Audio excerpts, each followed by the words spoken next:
દ્વારકા જિલ્લાના ભાણવડ તાલુકાના પાછતરડી ગામમાં 1971 માં જે ખેડૂતોને જમીન ભૂદાનમાં મળી હતી, આ જમીન ત્યારથી લઈને આજના દિવસ સુધી ખેડૂતો પોતે એ જમીન ખેડે છે. એના નામનું 7/12 છે. 2014-15 માં જે નવું પ્રમોલ્ગેશન થયું અને એ મુજબ જે આ ગામનો નકશો બન્યો, એ નકશામાં ખેડૂતના જ ખેતર છે.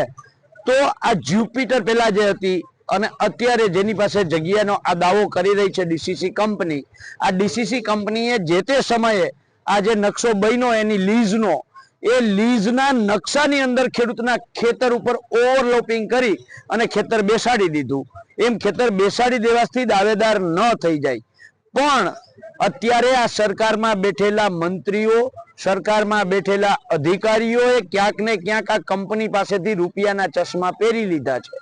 એટલે ખેડૂતનું હાથ બાર એને દેખાતું નથી, ખેડૂતનો કબજો એને દેખાતો નથી. માત્ર અને માત્ર ઓવરલોપિંગ કરેલો આ નકશો એક જ દેખાય છે, એના આધારે ખેડૂતો ઉપર લેન્ડ ગ્રેબિંગના કેસ કરે છે.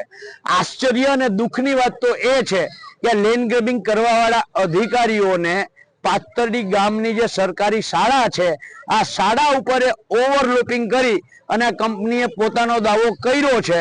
ત્યારે સવાલ એ થાય છે કે અમારા ખેતર તો ના દેખાણા, આ અમારા બાળકો ભણે છે, એ પ્રાથમિક શાળા પણ તમને ના દેખાણી. એ લેન્ડ ગ્રેબિંગ કોના ઉપર કરશે સરકાર?